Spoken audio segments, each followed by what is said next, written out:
Nuestra tertulia Business Class.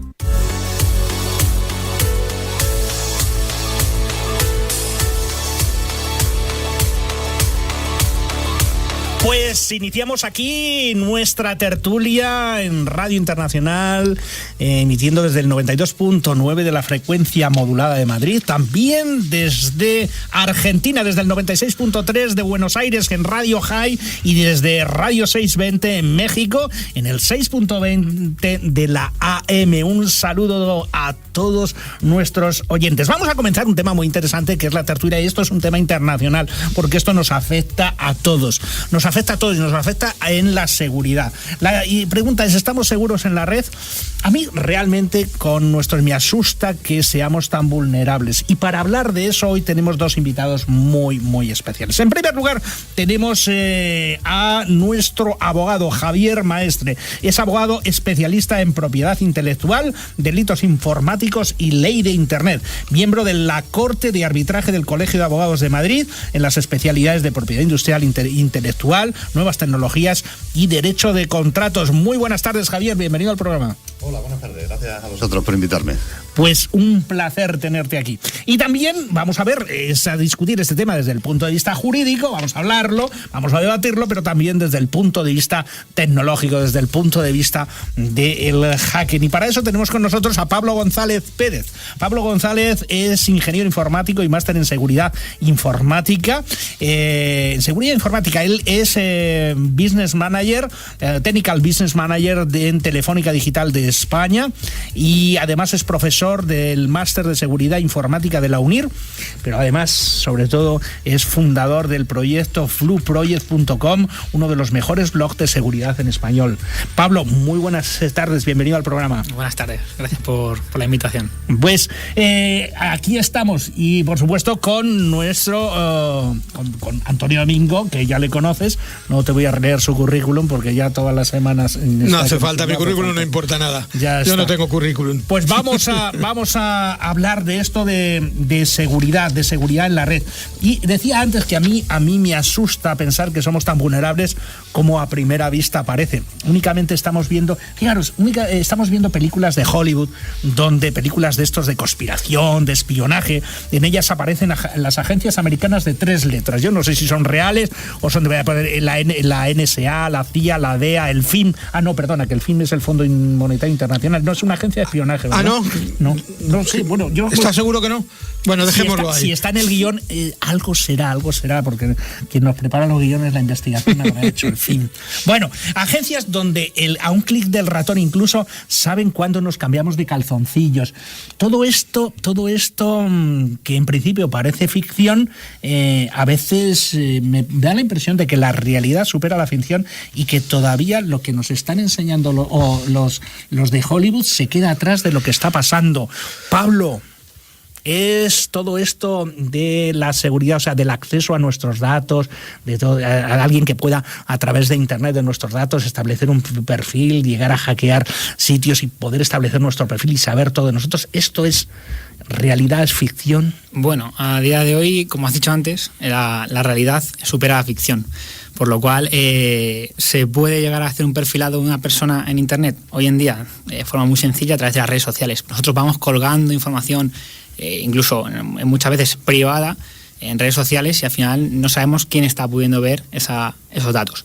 Es más, las propias empresas donde estamos colgando estos datos trafican, ¿no? Hacen un tráfico. Hablar de Facebook, de Twitter, de estas empresas al final también se aprovechan de esos datos y sacan un beneficio a través de publicidad dirigida, pues bueno, pudiendo procesar esa información y obtener un beneficio a través de terceros, ¿no?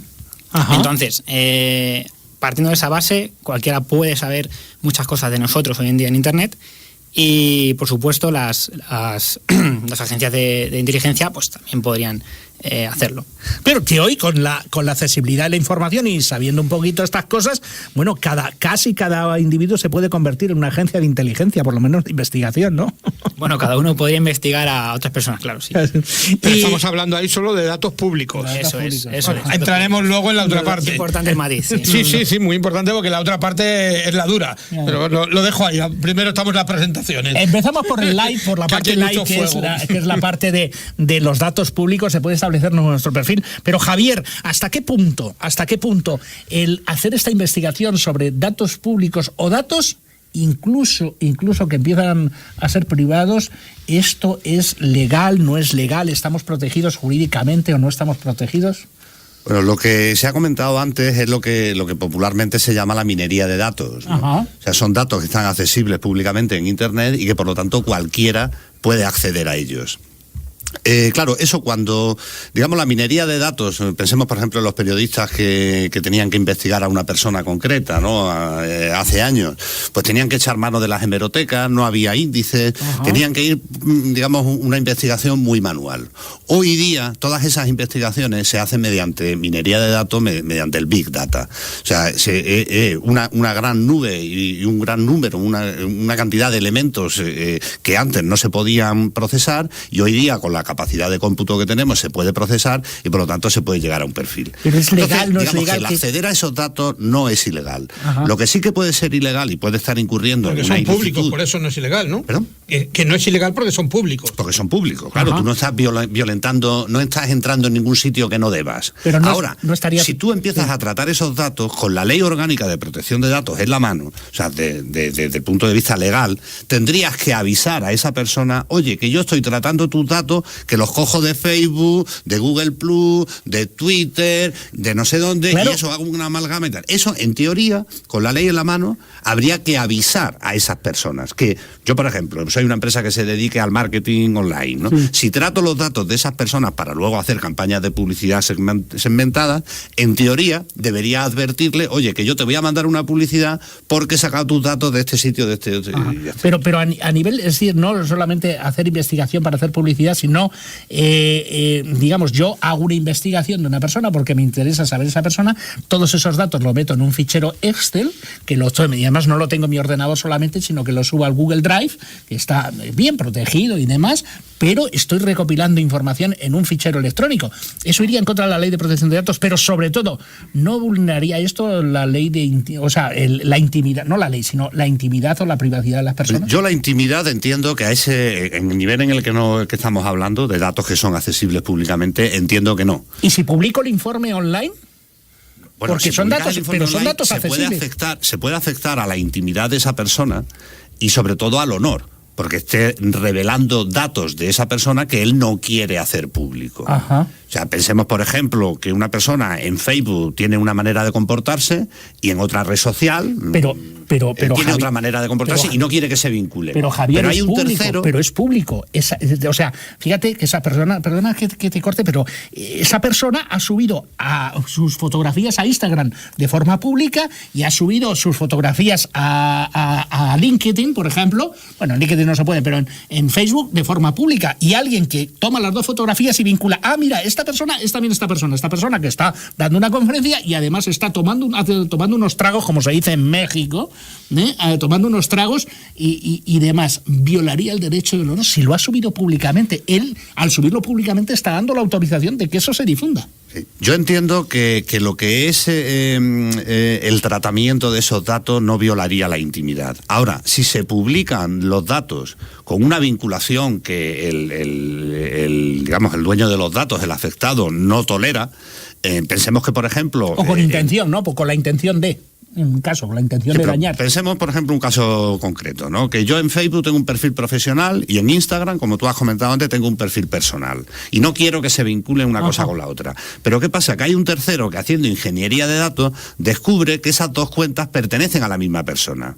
Entonces imaginemos que en Instagram a mí me gusta contar que quiero hacer escalada, por decir algo, y sin embargo el perfil de Facebook es un perfil profesional donde no quiero que se comente que hago actividades de riesgo. riesgo, por poner Por algo. ejemplo, sí. Y alguien junta esos dos perfiles y dice, es que este perfil de Instagram corresponde a este perfil de Facebook, con lo cual esta persona que va de serio y de que no asume riesgo, resulta que le gusta la escalada. Claro, ahí se podría ver afectado mi honor, porque yo lo he preparado, digamos, mi presencia en esas dos redes sociales para que no se junten. Si hay un tercero que la junta y eso me causa un perjuicio, entiendo que sí que podríamos estar ante un ilícito. Oye, qué tema Qué curioso lo que estás diciendo. más interesante. Me estás dejando sorprendido, Javier. Sí, pero bueno, no, lo que dices tiene fundamento, pero lo que pasa es que me dejas fuera de juego. Lo que sí que me gustaría a mí hacer una puntualización y quizás dar pie a Pablo, es que aquí se habla muchas veces de hackers, porque los hackers metiendo en el mismo saco a una pluralidad de personas. En líneas generales, un hacker, la definición propia, más literal, es alguien que tiene inquietudes por temas de seguridad y que lo que quiere es aprender y lo que quiere es mejorar las cosas. Eso es el hacker. Luego está el hacker, digamos, o sin ser hacker, el que tiene acceso a esos conocimientos y lo utiliza para cometer actos delictivos, que es lo que podemos denominar el cracker. Vamos a definir esto, sí, porque muchas personas escuchamos esto de hacker, de cracker y tal, y no sabemos exactamente qué es. En tu caso, Pablo, tú que estás muy vinculado desde vuestro blog, tratáis estos temas, ¿qué es exactamente un hacker y qué es un cracker? Bueno, para que todos ya nos entendamos. Sí, al final el hacker es la persona que tiene habilidades de hacking, ¿vale? Pero el hacking en sí no es algo malo, sino son una serie de habilidades, una serie de valores. Pablo, ¿el hacking qué es? Para los que no saben inglés. Bueno, pues el hacking es más un tema filosófico, es un tema más de valores, en el que una persona tiene inquietud, como decía antes Javier, ¿no? ¿Pero en qué consiste el hacking? ¿El hacking consiste en romper la seguridad de un sistema? No, el hacking consiste en tener inquietud en intentar llevar la tecnología un paso más allá de la que fue concebida, ¿vale? Es decir, si hacemos un sistema que tenga que hacer una serie de cosas, el hacking intenta saber más de ese sistema, saber cómo está hecho ese sistema, intenta llevar la tecnología un pasito más allá. Y un medio para eso es descubrir las vulnerabilidades y romper la seguridad para descubrir dónde están los agujeros. El hacking también en su vertiente más filosofal también pretende con el tema del conocimiento libre, que todo fluya, ¿no? Pero al final son valores que todos nosotros querríamos que nuestra sociedad más joven tuviera. Inquietudes, que se pregunten cómo funcionan las cosas, ya sea un sistema digital, ya sea un sistema legal, ya sea un sistema político, cómo funcionan las cosas, intentar llevar esos sistemas un paso más allá. Y es eso realmente el hacking, ¿no? Entonces, la sociedad, el término hacker está relacionado siempre con cosas malas, cosas delictivas, pero no es así. Realmente los que son hackers, los que se consideran, o los que otros que consideran hackers, son personas que tienen inquietudes, que intentan llevar la tecnología un paso más allá, conocer cómo funcionan las cosas, a través de vulnerabilidades, a través de investigaciones en seguridad, para que luego los sistemas sean más seguros. Y cuando se rompen esos sistemas con una intención de apropiación, con una intención de daño y tal, ¿cómo se le llama eso? Delincuente. Es tan sencillo como lo que decía anotado antes. Eso es, como decía antes Alberto, ¿no? El chico que ha escrito. Es un delincuente, David, porque nosotros podemos utilizar un jamón en estas fechas navideñas para cortar, un cuchillo para cortar un jamón. Ajá. Pero también podríamos utilizar un cuchillo para cortar un cuello. Sí, para asesinar a alguien. Sí. Entonces, en función de cómo utilices tus habilidades, vas a hacer una cosa buena o una cosa mala. Entonces, el hacking al final es un conjunto de valores y de habilidades que van hacia un sentido. Depende cómo tú los utilices. Sí. Serás un delincuente. Entonces, partiendo de eso, estamos utilizando en los medios en general, tanto digitales como medios de comunicación, mal las palabras, porque estamos hablando de hacker como si fueran el demonio, que son los que nos revientan y son los que están, bueno, la palabra es demonizados en todo. O sea, habla de hacker en la calle o en un medio y estamos hablando de los que vienen a hacer algo malo. Eso se relaciona con pirata informático. Que exactamente. Pirata. Solamente la propia RAE, si fuéramos al diccionario, pues veríamos como dice, un hacker es un pirata informático. Pero si nos fuéramos a Estados Unidos, a la definición que tienen allí, veríamos que no es eso. Que no es eso. Bueno, la RAE tiene mucho que mejorar, no solo en el tema de hacker, sino en cosas más antiguas y que todavía, si buscas la palabra soñador, verás las cosas que dice. Y fíjate que esa sí que es sencilla. Pero soñador, alguien que tiene sueño. No, un iluso. Un soñador es un iluso, pero bueno, no voy a entrar en eso, que la RAE tiene mucho. Lo que estamos viviendo es la semana pasada hemos hablado de 10 millones... 1.000 millones de cuentas de Yahoo. 1.000 millones de más cuentas. Las 500 que le habían hackeado unos meses antes, sí. Pero que esto es de 2013, que esa es una de las cosas que yo quería sacar hoy. Bueno, eso, y el otro día también hablamos, Antonio, aquí hablamos de cómo la red se había caído y cómo había mucha gente. Tuviste una columna magnífica, pero sí me gustaría hablar de este tema, porque estamos seguros en la red... Después de escucharles, a lo mejor ya no fue tan magnífica, pero bueno. Bueno, pero digamos, estamos seguros en la red cuando de repente alguien es capaz de tirar toda la red. Pablo, cuéntanos un poco, desde vuestro análisis, que seguro que lo habéis hecho, ese análisis mucho más técnico, ¿cómo fue aquel ataque? ¿Cómo pudieron cargarse todo eso? ¿Es tan fácil? Pues realmente sí fue sencillo, y os explico por qué. Generalmente, estamos ahora ante una nueva sociedad donde Internet de las cosas está apareciendo, Internet of Things, ¿no?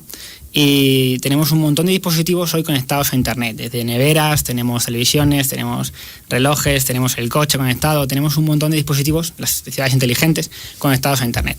Es un nuevo mercado que ha llegado y los fabricantes han intentado llegar los primeros, y la seguridad no ha importado. ¿Vale? Entonces, estos dispositivos... Lo primero siempre es el mercado, vender. Sí, generalmente el mercado es lo importante. Entonces, la seguridad no ha importado en este aspecto. Entonces, nos encontramos con millones de dispositivos desplegados por el mundo, conectados a Internet, que tienen una seguridad nula o muy baja, insuficiente en todo caso. Entonces, nos encontramos con contraseñas por defecto en dispositivos desplegados que no se pueden modificar, o con firmwares, que es un pequeño sistema operativo que llevan totalmente desactualizado y que con vulnerabilidades conocidas. O generalmente también con sistemas que no tienen autenticación directamente y puedes gestionarlos.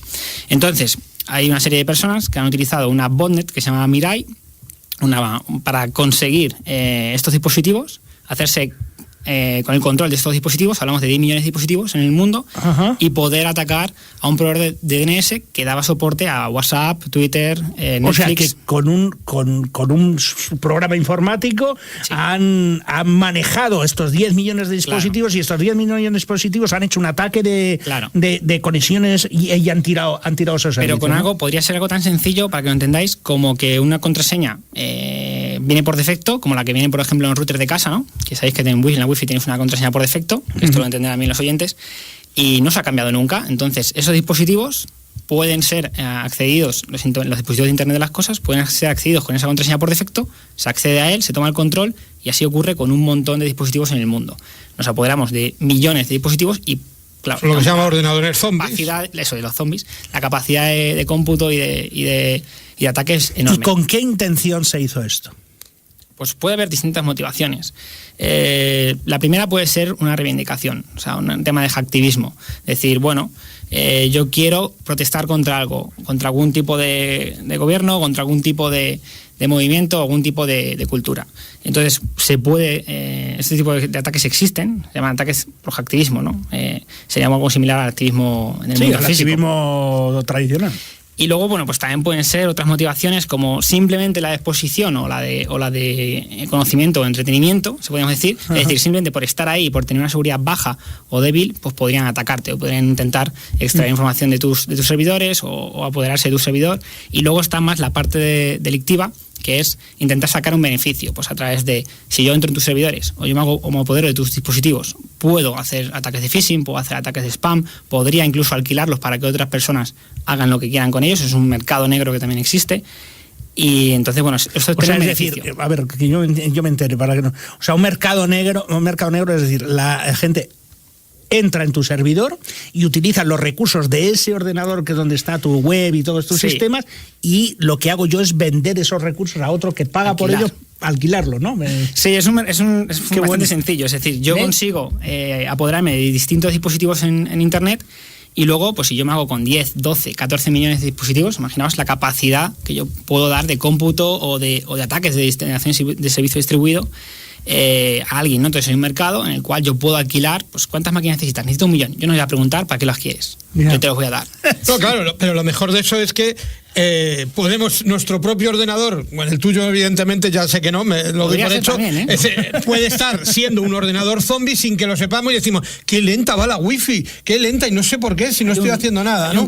Hay un caso en España, la botnet Mariposa, que hablaban de unos 14 millones de ordenadores en el mundo. O sea, una de las botnets más grandes que ha habido en la historia, y eran españolas. Era gente, los propietarios en sí, entre comillas, eran gente de España. Fueron detenidos, esos pasaron tiempo en cárcel. Yo quería sacar también la parte de darle juego a Javier, porque aquí entra la parte también legal. O sea, no es solamente... Pero te has traído el balón para darle juego. Sí, no. Yo con Javier ya sé con qué balón juega. Porque él es el experto en la parte legal, ¿no? O sea, a ver, yo hago ese tipo de cosas y consigo que tu ordenador sea un zombie y lo alquilo o lo uso. Claro, eso legal no es, evidentemente. ¿Qué consecuencias legales o hasta dónde me puede a mí? Bueno, evidentemente primero me tienen que pillar, eso es pero porque eso estamos hablando a nivel internacional. ¿Cómo está la legislación? ¿Cómo está...? Sí, en España la legislación de este tipo de intrusismos o de ataques, como lo queramos llamar, ha cambiado, ¿no? En un primer momento, muchos hackers, buenos o malos, no me voy a meter en ello, quedaban absueltos porque lo que estaba tipificado en España como delito era o bien un delito de daños, o sea, es decir, yo entro en un sitio y provoco un daño, o bien un delito de descubrimiento y revelación de secretos. Es decir, yo entro en un sitio y cojo un secreto para luego explotarlo, sacarle algún tipo de hacerte chantaje o venderlo o utilizarlo en mi beneficio. Pero lo que no estaba tipificado hasta hace relativamente poco tiempo es simplemente el entrar en un sitio. Había muchos hackers que intentaban, digamos, ofrecer muchas veces sus servicios, entraban en un sitio, detectaban una vulnerabilidad, se la ponían en conocimiento de la empresa y la empresa lo que cogía, en vez de darle la gracia, lo que hacía era le denunciaba. Claro, esos casos salían absueltos porque no estaba tipificado como delito el hecho de entrar simplemente en un sitio, explotando una vulnerabilidad. Sin embargo, ahora eso también sería delictivo. O sea, es decir, para que yo me entere, si alguien entra, simplemente entrar, aunque no haga nada, entrar, romper la seguridad y entrar, es un delito. Bueno, lo mismo que si entran en mi casa, aunque no robe ni hace nada, también sería un delito, ¿no? Sí, también sería un delito, pero habría que diferenciar, por ejemplo, entre si tú tienes la puerta abierta y si tienes la puerta cerrada. Y en el caso de Internet también, si tienes la puerta abierta o la puerta cerrada. Bueno, sí, hombre, en el caso de Internet lo que se ve es, lo que está tipificado como delito es el entrar en un sistema rompiendo las medidas de seguridad en contra de la voluntad, digamos, hay que presuponer la voluntad de que el dueño del sistema no quiere que entren. Ajá. Porque si tú tienes una máquina abierta para que la gente entre, para compartir, no sé, proyectos de Scratch, por decir algo, pues eso no sería delictivo entrar ahí. Siempre puede entrar por casualidad, ¿no? Es decir, sí. Oye, estoy aquí y he entrado por casualidad y tengo una denuncia y eso es defendible, ¿no? Oiga, mire usted. Mismamente la película de Juegos de Guerra. Por ejemplo, ¿sí? La película de Juegos de Guerra, el protagonista tenía un programa automático de que iba llamando a todos los teléfonos de una determinada zona geográfica y por casualidad entró en el... de la NASA, bueno. Ahí en el Pentágono, la que tenía y la que le acabó liando. Oye, que aquello era Julio Verne, ciencia ficción, y ya hemos descubierto que de ciencia ficción también, bueno, Julio Verne escribió que íbamos a viajar en globo, 20.000 leguas. Fíjate, dijo que íbamos a viajar a la Luna, igual se cumple. Igual se cumple.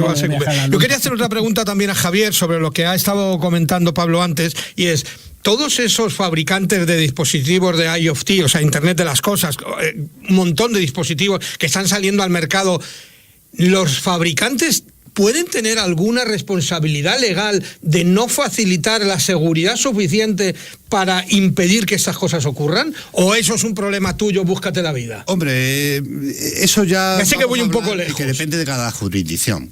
Por ejemplo, en Estados Unidos siempre ha sido muy proteccionista con los consumidores que no tenían mucha idea, y por ejemplo el famoso el caso este de la señora que metió al gato en el microondas para secarlo, y claro, y al final acabó haciendo hamburguesa de gato, ¿no?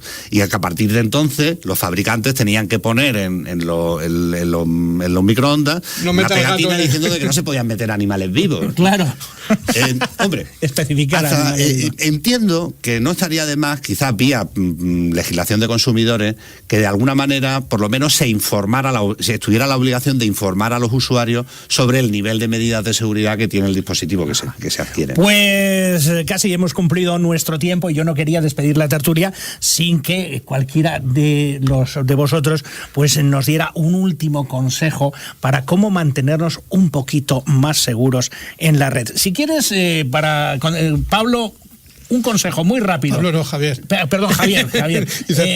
Un consejo muy rápido, 20 segundos. Yo, el primer y más importante consejo a nivel de usuario creo que es el de mantenernos actualizados. O sea, el sistema operativo y los programas que utilicemos tienen que estar actualizados, porque la mayoría de los problemas vienen por explotar vulnerabilidades de sistemas no actualizados. Gracias, Javier. Eso es lo primero. Antonio. Dejo a Pablo, Pablo, sí, perdón. Yo diría desconfiar de todo el mundo en Internet y intentar tener el sentido común, ¿vale? Y sobre todo desconfiar de todo el mundo en Internet. Ese sería mi consejo. Pues muchas gracias, Pablo. Antonio, ¿cuál es tu consejo? Mi consejo es de que, como decían antes, recemos, porque creo que es muy difícil, aunque le sigamos las recomendaciones de los expertos, es difícil evitarlo al 100%. Pues ya sabes, si no quieres que algo se sepa, no lo cuentes. Si no quieres que algo se transmita en la red, no lo subas. Esta es, yo creo que una de las cosas que nos van a ayudar a la seguridad. Y hasta aquí hemos...